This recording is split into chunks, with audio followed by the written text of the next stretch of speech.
Hello, good morning, students. Today in 11th class physics, we are starting a new topic, escape speed. Escape speed. Escape velocity or escape energy. Escape energy also. We will be discussing this also. जैसा कि इसका नाम suggest कर रहा है, this is the speed required to escape some object, मतलब दूर चली जाए हमेशा के लिए.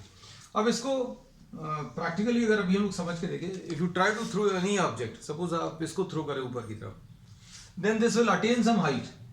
कुछ ये हाइट अटेन करेगा और ये वापस आ जाएगा. रीजन क्या है? Because earth is pulling the object. Earth का जो ग्रेविटेशनल पुल है वो उसकी वजह से वापस आ जाएगा. अब आप इसको थोड़ी सी ज्यादा वेलोसिटी से थ्रो करें. Suppose you are giving a larger speed. आप इसको ज्यादा स्पीड से थ्रो करोगे तो ये थोड़ी सी ज्यादा हाइट अटेन करेगा, लेकिन फिर से वापस आ जाएगा, क्योंकि अर्थ जो है इसको कंटिन्यूअसली अपनी तरफ खींच रहा है.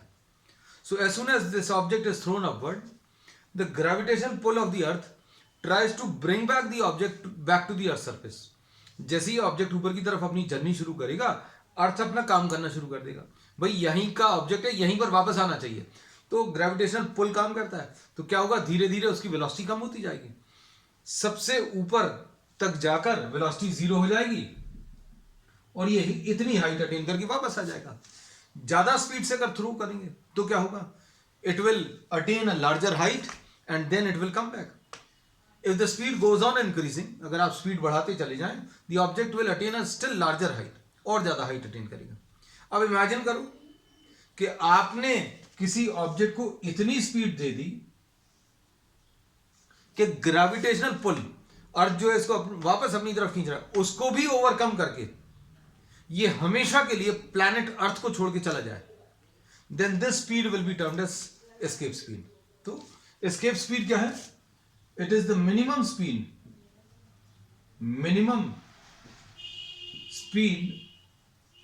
given to an object so that it overcomes the earth's gravitational pull, so that it overcomes the earth's gravitational pull and never returns to the earth's surface. Is termed as what? The escape speed. तो escape speed क्या है बच्चों? कई बार words clear नहीं रहते, कुछ बच्चों के मैसेज आते हैं, है ना. तो अभी हम बहुत सारी चीजें बोलते हैं, just try to understand the concept, है ना, क्योंकि वर्ड्स अभी आप अपने फ्रेम कर सकते हैं. So the minimum speed with which an object must be thrown so that it overcomes the earth gravitation pull. मतलब अर्थ इसको वापस खींच रहा है और अर्थ के पुल को भी ओवरकम करके ये हमेशा के लिए अर्थ को छोड़कर चला जाए. ऐसी स्पीड को अभी हम लोग एस्केप स्पीड बोलते हैं. अब एस्केप स्पीड अगर आपको निकालनी है तो सबसे पहले अभी हमें ये देखना पड़ेगा, इसको अर्थ सरफेस से इंफिनिटी तक अगर कोई ऑब्जेक्ट अर्थ पर वापस नहीं आएगा, मतलब अर्थ का ग्रेविटेशनल पुल खत्म हो जाएगा. और अर्थ का ग्रेविटेशनल पुल क्या होता है? F = GMEM divided by R². और अर्थ का ग्रेविटेशनल पुल कहां पर खत्म होगा बच्चों? जहां पर R की value infinity. So this object is to be taken from the earth's surface to infinity. तो energy required to be given to an object, energy which is required to be given to this object so that it escapes from the earth's surface or moves from the earth's surface up to infinity. यहां से लेकर कहां तक चला जाए? Infinity तक चला जाए और कभी वापस नहीं आए. ऐसी एनर्जी को अभी हम लोग एस्केप एनर्जी बोलेंगे. वेलोसिटी को एस्केप वेलोसिटी, एनर्जी को एस्केप एनर्जी बोलेंगे. अब हम लोग इसमें कैलकुलेट करेंगे बच्चों, क्या एस्केप स्पीड कितनी होगी ये अब हम लोग निकालने की कोशिश करेंगे. Now suppose we are taking an object, suppose this is the earth surface. यह सरफेस है, ये सेंटर ऑफ द अर्थ है, this is the centre of the earth, है ना. अभी हम पूरा अर्थ नहीं बना रहे बच्चों, this is mass of the earth and this is an object of mass m and this has started its journey. इसने अपनी जर्नी शुरू कर दी, कहां से? यहां से इन्फिनिटी तक, है ना. अर्थ सरफेस से अभी हमने इसको ऊपर की तरफ भेजा और this is travelling up to infinity. Consider the object of mass m at a distance x from the earth's surface. Consider the object of mass m at a distance of x from the earth's center. ले ले रहे हैं बच्चों, from the center of the earth. Now, force acting on the object.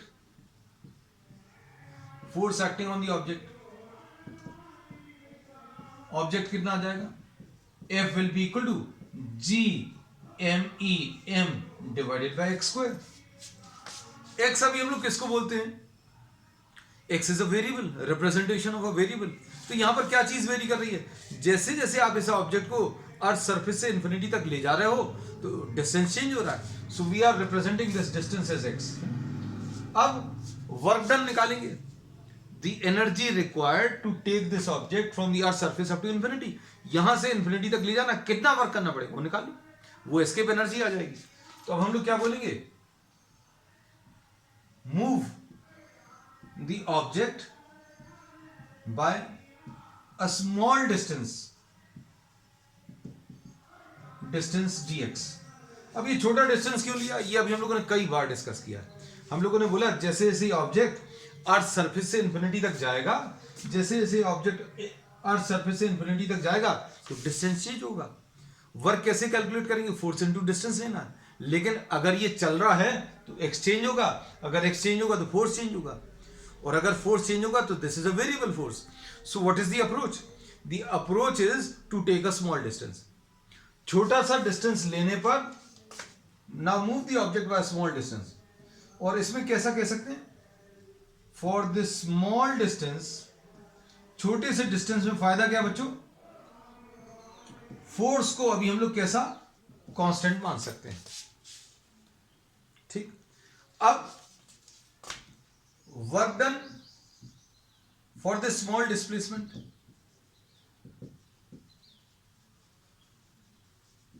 will be equal to f into dx. अब इसमें बच्चों अभी हम लोग ये कह रहे हैं कि इसके ऊपर फोर्स ग्रेविटेशनल पुल का लग रहा है. This is the gravitational pull which is acting in downward direction. तो इसको अगर ऊपर ले जाना है तो हमें इतना फोर्स लगाना पड़ेगा. कितना फोर्स लगाना पड़ेगा? जितना अर्थ का पुल है. So this is the force which is to be applied.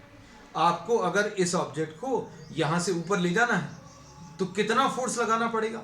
जितना फोर्स ये अर्थ इसको अपनी तरफ खींचने में लगा रहा है, मिनिमम उतना तो लगाना पड़ेगा, है ना. So we say that the force which is required to move this object in upward direction will be given by the same relation, है ना. किसी किसी को कंफ्यूजन होता है कि भाई यही वाला फोर्स क्यों ले लिया. बहुत एब्सोल्यूट टर्म्स में अगर सोचो तो ये फोर्स नीचे की तरफ है, डिस्प्लेसमेंट ऊपर की तरफ, तो किसी के मन में आएगा ये F into minus D x क्यों है, क्यों नहीं है, होना चाहिए क्या. तो अभी हम लोग इस ग्रेविटेशनल पुल की बात नहीं कर रहे हैं. We are talking about what? Work done against the gravitational pull, against the gravitational pull, है ना. Work done against the gravitational pull, है ना. अभी हम लोगों ने बोला अर्थ इसको खींच रहा है, कितने फोर्स से खींच रहा है? इतने फोर्स से खींच रहा है. और आप इसको ऊपर ले जा रहे हो तो ऊपर ले जाने के लिए आप इतना ही फोर्स लगाओगे, है ना. तो अब इसमें F into D X, F कितना है? G M E M upon X square into D X. ये वर्क डन आ गया. टोटल वर्क डन कैसे मिलेगा? Total work done in moving the object from the earth surface to infinity will be equal to work is equal to integration of dw. और ये ही क्या हो जाएगा बच्चों, ये एस्केप एनर्जी हो जाएगी। तो एस्केप एनर्जी क्या होगी बच्चों, the total work which is done in taking this object from the earth surface to infinity. आप इसको यहां से हमेशा के लिए दूर ले जा रहे हो, है ना, तो जितना वर्क करना पड़ेगा वो एस्केप एनर्जी आ जाएगी। Work done will be equal to what, the escape energy. तो अब इंटीग्रेट कर लो बच्चों, ये कितना आएगा, G M E M upon X square D X, ऐसा लिख लिया। एक्स की वैल्यू कहां से कहां तक चेंज करनी है, अब ये थोड़ा सा सोच कर देखना। हमें क्या करना है, यहां से ले जाना है ऑब्जेक्ट। छोटा सा डायग्राम बना ले बच्चों, ये ज्यादा बड़ा सा अर्थ बन गया है। ये देखो, इसमें ये एम ई है, ये एम है ना, ये डिस्टेंस बच्चों एक्स था, दोनों के बीच का। अब हम इसको कहां से ले जा रहे हैं, यहां से ले जा रहे हैं, फ्रॉम दी अर्थ सरफेस। मतलब अर्थ सरफेस पर एक्स की वैल्यू कितनी आ जाएगी, R E. On the earth surface the value of X will be equal to what, R E. X की सबसे कम वैल्यू आर ई, यहां से कहां तक ले जाना है, x equal to R E से लेकर x इक्वल टू इंफिनिटी तक। x equal to R E से लेकर कहां तक, x इक्वल टू इंफिनिटी तक। अब सॉल्व करो इसको, G M E M common, x to the power of -2 आया, और ये आर ई से लेकर इंफिनिटी तक आया, और ये dx। अब हम लोग क्या करेंगे बच्चों, ये कंसिडर वाला पार्ट जो है, चूंकि कंसिडर कर चुके हैं अभी हम लोग, तो इसलिए अभी हम लोग इसको रिमूव कर दे रहे हैं। Consider the object of mass m at a distance x from the earth centre, है ना, we are removing this part. अब देखो, now we are using this space, है ना, इतना स्पेस यूज करने वाले। तो एस्केप एनर्जी क्या आ गई बच्चों,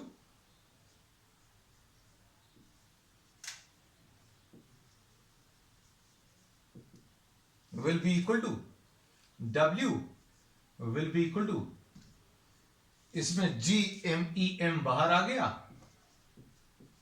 और x to the power of -2 का integration x to the power of -2 + 1 upon -2 + 1, कहां से कहां तक, R E से लेकर इंफिनिटी तक। ये -1 को आप बाहर ले लो, तो ये आ जाएगा कितना, -G M E M आ गया, और ये कितना आ गया, x के ऊपर -1, x के ऊपर -1 का मतलब 1/x, कहां से कहां तक, R E से लेकर इंफिनिटी तक।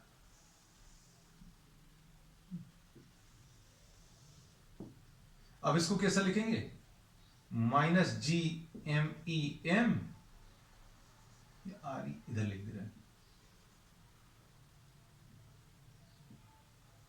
m अपॉन, अच्छा ये तो ऐसे ही है, पहले अपर वैल्यू 1/∞ -1/r e, ठीक। अब ये माइनस और माइनस बोल के प्लस आ जाएगा, 1/∞ 0 आ जाएगा। तो एस्केप एनर्जी कितनी आ गई, G M E M upon R E, ये एस्केप एनर्जी आ गई। मतलब आपको किसी ऑब्जेक्ट को अगर अर्थ सरफेस से इंफिनिटी तक भेजना है, तो आपको क्या करना पड़ेगा,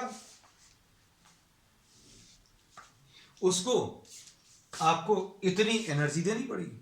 and if this energy is provided in the form of kinetic energy, है ना, अगर ये एनर्जी आपने काइनेटिक एनर्जी के फॉर्म में दी है, ये डायग्राम भी रख कर दे रहे बच्चों,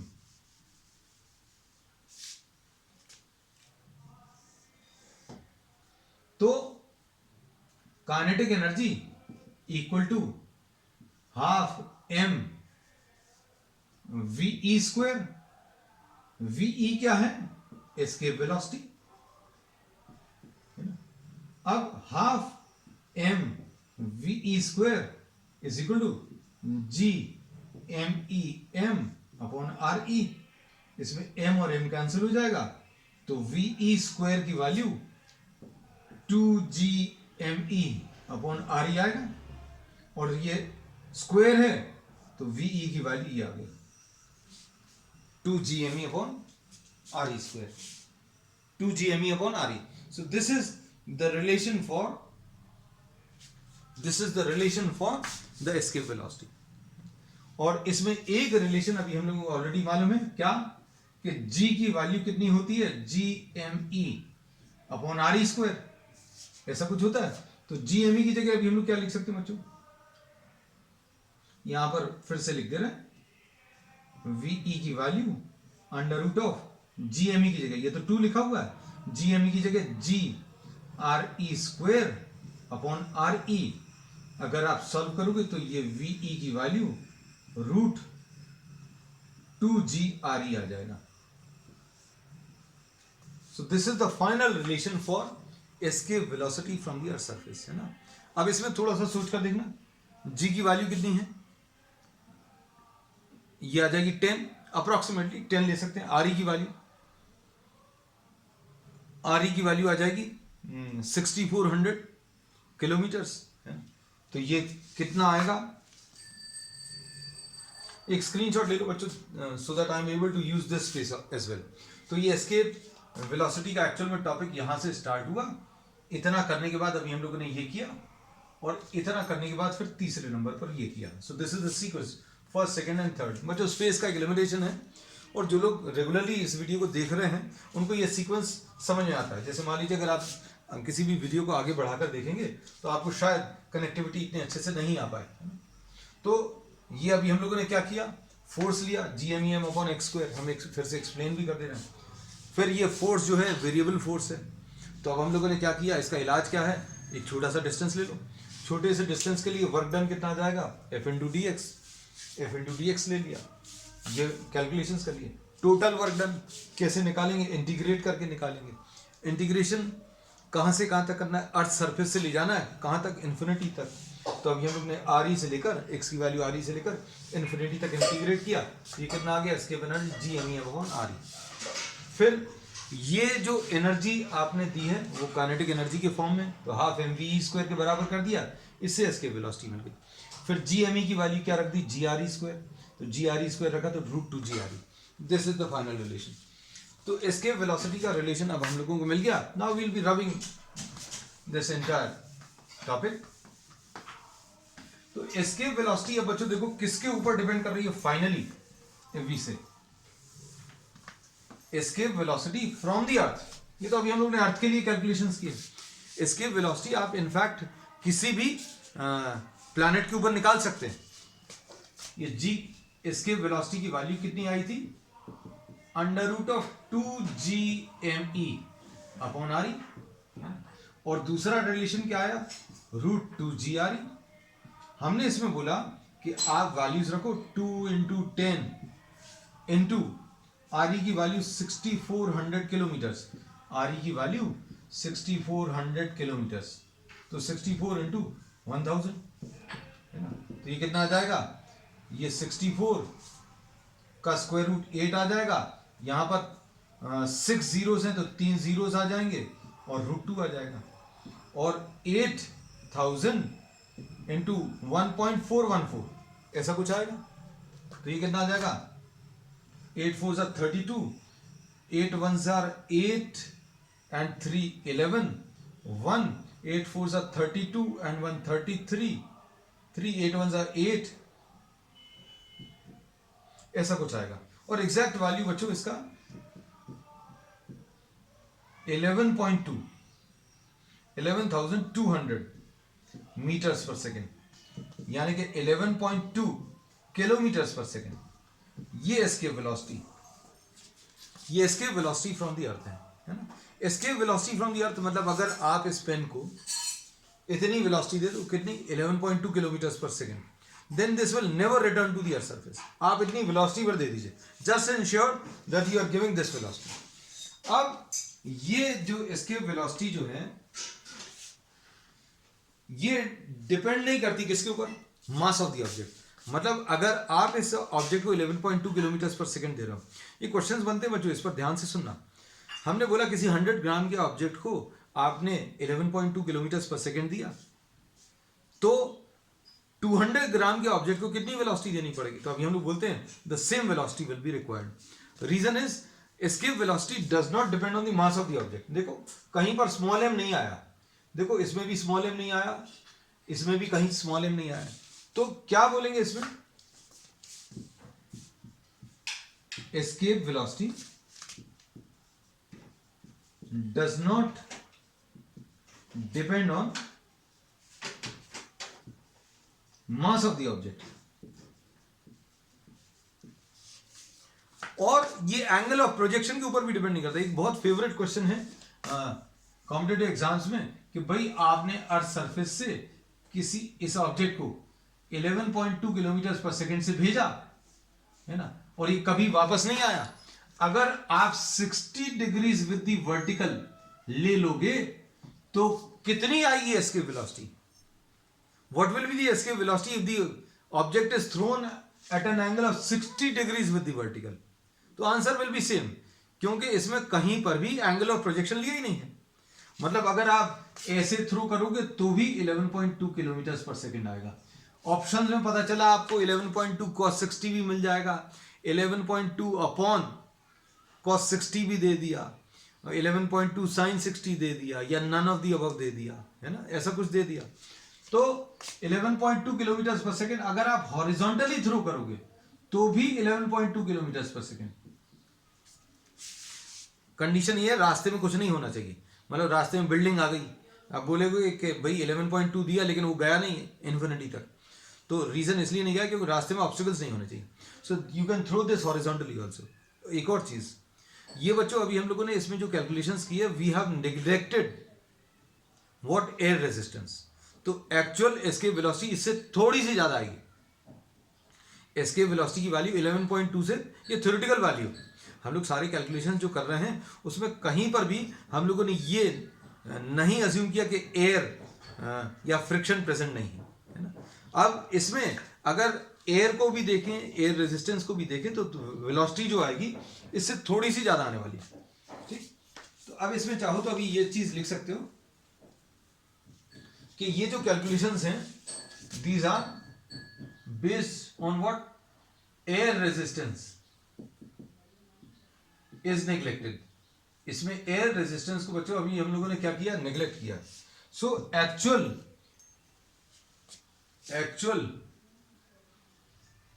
VE will be slightly greater.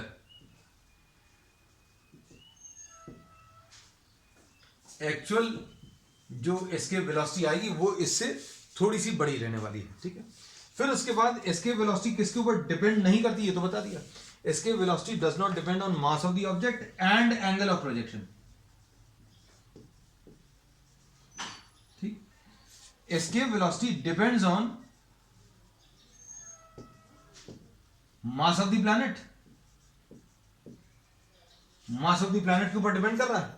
And this is also depending on mass of the planet, size of the planet.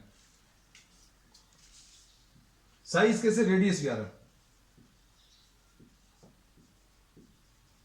आप डेंसिटी भी बोल सकते हो, ये डेंसिटी के ऊपर भी डिपेंड करता है. अब जैसे अगर अभी हम लोग बोले एस्केप वेलोसिटी, अगर आप मून पर कैलकुलेट करने की कोशिश करो तो मून पे भी कैलकुलेट कर सकते हैं ना. अब इसके बाद जुपिटर पर जो एस्केप वेलोसिटी बच्चों यहां से ज्यादा रहने वाली है. मतलब वहां पर किसी चीज को अगर एस्केप कराना है तो उसका ग्रेविटेशनल पुल ज्यादा है, इसलिए ज्यादा एनर्जी देनी पड़ेगी और ज्यादा वेलोसिटी. और एक और चीज, कुछ प्लैनेट्स ऐसे हैं there is an absence of atmosphere, atmospheric gases नहीं है. उसका रीजन क्या है? उसका रीजन बहुत सिंपल सा है. This is something to do with what escape velocity. There is an absence of atmosphere. So one of the reasons is what, वहां पर जो एग्जिस्टिंग टेम्परेचर है उस प्लैनेट पर जहां पर एटमॉस्फेरिक गैसेस नहीं है, वहां पर जो एग्जिस्टिंग टेम्परेचर है, उस टेम्परेचर पर जो thermal velocities of the molecules of the gases हैं वो ज्यादा है और एस्केप वेलोसिटी कम है. इसका मतलब क्या है?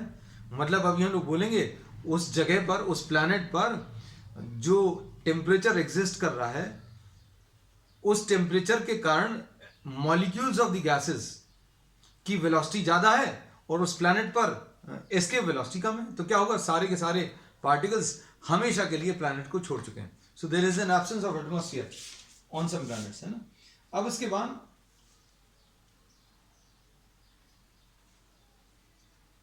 अगर आपने किसी ऑब्जेक्ट को velocity the which is smaller than escape velocity, तो क्या होगा? ये तो अभी हम लोग शुरू से पढ़ते आ रहे हैं. If an object is given a velocity which is smaller than escape velocity, then the object returns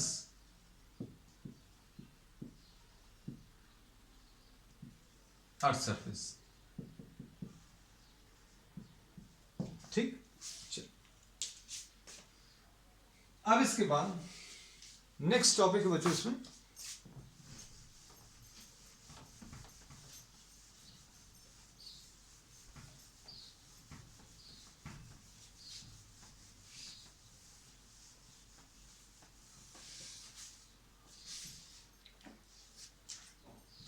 next topic satellite. तो सैटेलाइट क्या है? सैटेलाइट इज एनी नेचुरल और artificial object rotating around any planet. ऐसा कोई भी natural या artificial object जो किसी प्लैनेट के चारों तरफ घूम रहा है, उसको अभी हम लोग सैटेलाइट बोलते हैं. प्लैनेट पर से याद आया बच्चों, एस्केप वेलोसिटी जो अभी हम लोगों ने निकाली थी, ये अर्थ के लिए निकाली थी. किसी और प्लैनेट के लिए अगर आप निकालोगे तो वीपी लिख देना बस. यहां पर मास ऑफ द प्लैनेट आ जाएगा और ये रेडियस ऑफ द प्लैनेट आ जाएगा. ये अभी हमें डिस्कस करना था, ये छूट गया था. चल, अब इसके बाद आ जाते हैं क्या, क्योंकि इस पर 20 बच्चों प्रॉब्लम्स बनते हैं, बहुत ऑसम प्रॉब्लम्स बनते हैं इसके ऊपर, इस कॉन्सेप्ट के ऊपर. सैटेलाइट्स पर आ जाते हैं. तो सैटेलाइट क्या है? इट इज एनी नेचुरल और artificial object which is moving और रिवॉल्विंग अराउंड द अर्थ और एनी प्लैनेट, उसको अभी हम लोग सैटेलाइट बोलते हैं. और अब सुनना, सैटेलाइट लॉन्च करने का एक सिंपल सा तरीका. अभी हम लोग ये कहते हैं, सपोज आपने ये अर्थ सरफेस लिया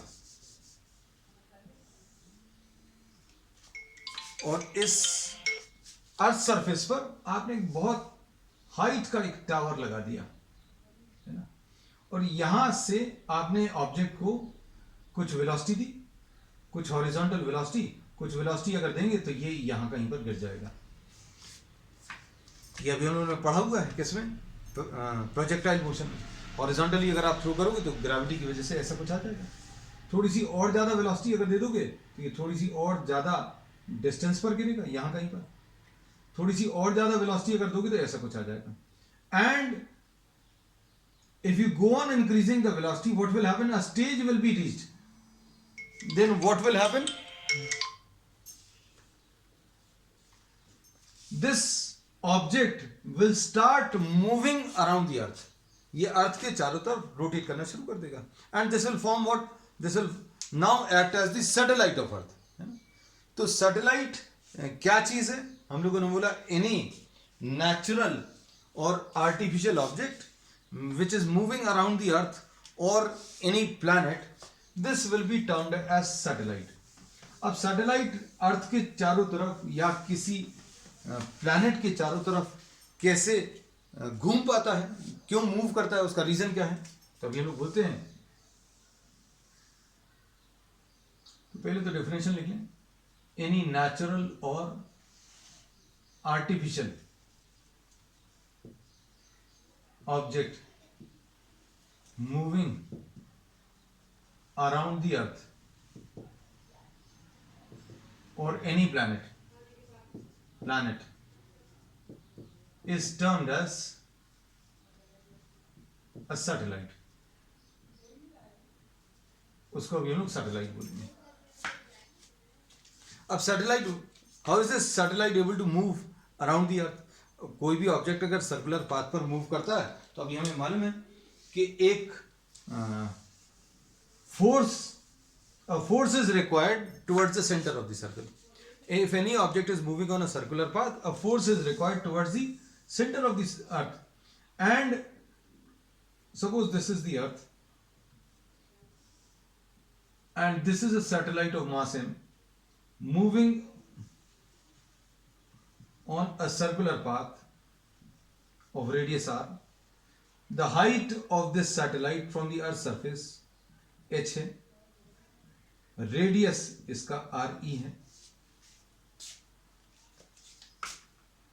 Suppose VO is the orbital speed of the satellite.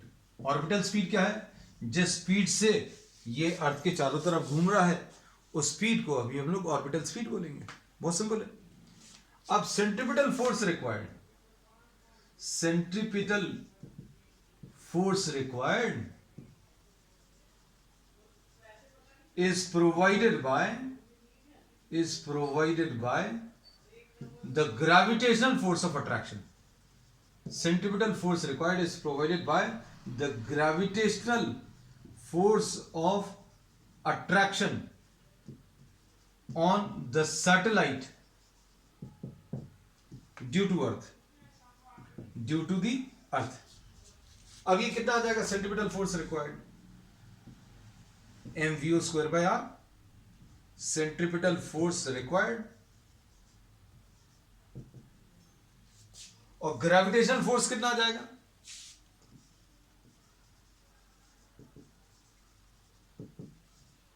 Gravitational force required, gravitational force of the earth, ये आ जाएगा g MEM divided by r square. दोनों को आप इक्वेट कर दो।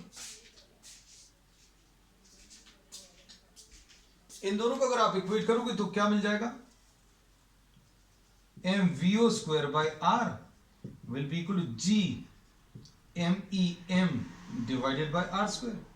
इसमें m और m कैंसिल होगा, r और r कैंसिल होगा, तो इससे vo की वैल्यू मिल जाएगी बच्चों। vo की वैल्यू क्या आ जाएगी?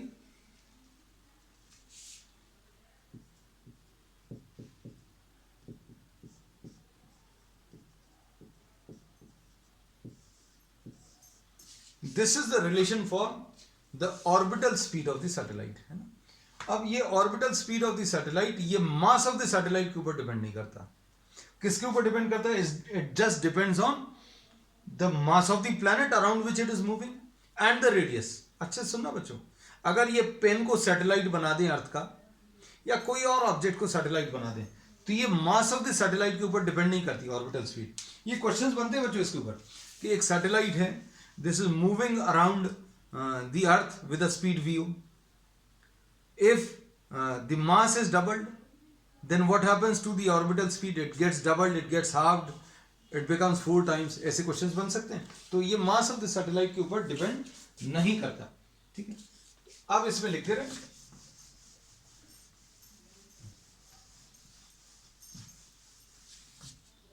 क्या? Orbital speed of the satellite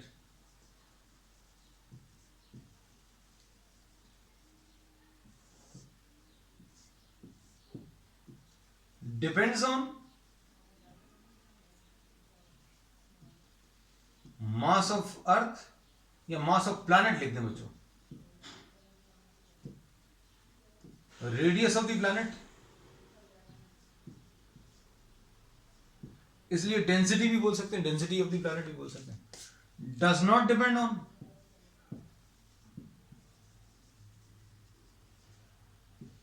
mass of the satellite, ये मास ऑफ द सैटेलाइट के ऊपर डिपेंड नहीं करता, ठीक है। अब इसके बाद orbital speed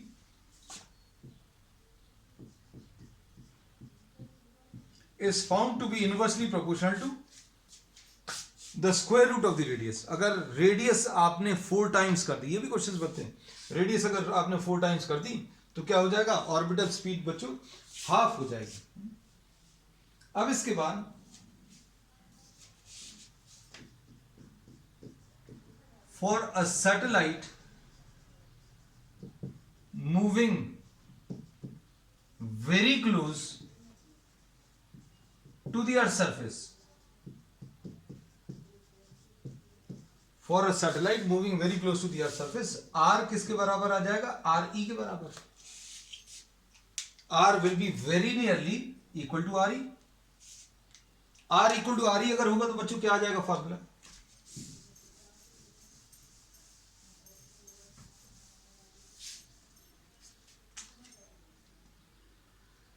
vo will be equal to root gm upon r